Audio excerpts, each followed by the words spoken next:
Hello students, welcome to our channel. তো আজকে আমরা ভারতের স্বাধীনতা সংগ্রামের কিছু ইতিহাসের প্রশ্ন আমরা আলোচনা করব। তোমরা ভিডিওটি প্রথম থেকে শেষ পর্যন্ত দেখো। তো তোমাদের বন্ধুরা যারা কম্পিটিটিভ এক্সামের জন্য প্রিপারেশন নিচ্ছে, তো তাদেরকে এই ভিডিওটি শেয়ার করে দিতে পারো। তো চলো ভিডিওটি শুরু করা যাক। তো প্রথমে কি আছে, নাট্যাভিয়ন আইন কে পাস করেছিলেন? তো এখানে সঠিক উত্তর হবে লর্ড নর্থব্রুক। ভারতের ব্রিটিশ শাসনকে কে অব্রিটিশ শাসন বলেছিলেন? দাদাভাই নওরোজি। কোন সালে সর্বভারতীয় মুসলিম লীগ প্রতিষ্ঠা হয়েছিল? তো 1906 সালে। কোন গভর্নর জেনারেল ভারতে পাশ্চাত্য শিক্ষার বিষয়ে সিদ্ধান্ত নিয়েছিলেন? তো এখানে সঠিক উত্তর হবে লর্ড বেন্টিং। আলিপুর বোমার মামলায় শ্রী অরবিন্দের কৌশলী কে ছিলেন? সি.আর. দাস। যুগান্তর পত্রিকায় প্রথম সম্পাদক কে ছিলেন? রবীন্দ্র ঘোষ। বিধবা বিবাহ আইন পাশের সময় ভারতের গভর্নর জেনারেল কে ছিলেন? লর্ড ক্যানিং।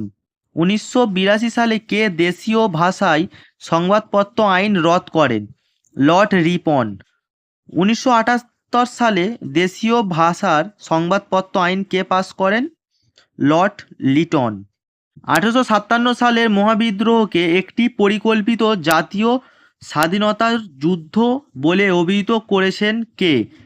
তো এখানে সঠিক উত্তর হবে বিনায়ক দামোদর সাভারকর।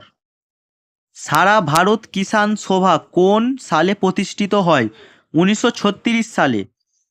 কোন পত্রিকা বিশেষভাবে নীল বিদ্রোহের কথা তুলে ধরেছিলেন? হিন্দু পেট্রিয়ট পত্রিকা। কোন সালে প্রতিযোগিতামূলক পরীক্ষার মাধ্যমে সিভিল সার্ভিস ব্যবস্থায় কর্মী নির্বাচনের ব্যবস্থা করা হয়? 1853 সালে। তমলুকে জাতীয় সরকার গঠনের সর্বাধিনায়ক কে ছিলেন? সতীশচন্দ্র সামন্ত। নাগাল্যান্ডে প্রথম জাতীয় পতাকা কে তুলেছিলেন? রানী গুইডিন লিউ। স্বদেশীকে কে বরিশালে গণ আন্দোলনে পরিণত হয়েছিল? আশ্বিনী কুমার দত্ত। রাইটাস অলিন্দ যুদ্ধ কোন সালে হয়েছিল? 1930 সালে। কোন ভাইসরয়কে উজ্জ্বল বিফলতা বলা হয়েছে? লর্ড লিটন। আমার কথা দিয়ে নয়, কাজ দিয়ে আমাকে বিচার করুন, কথাটি কে বলেছিলেন? Lord Ripon. কাকা সাহেব নামে কে পরিচিত ছিলেন? জিভি যোশী।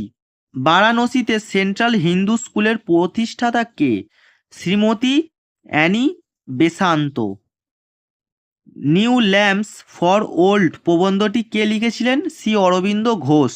কে ফ্যাক্টরি আইন প্রবর্তন করেন? তো ফ্যাক্টরি আইনটা 1881 সালে প্রতিষ্ঠিত হয়েছিল, তো ব্র্যাকেটে লেখা আছে।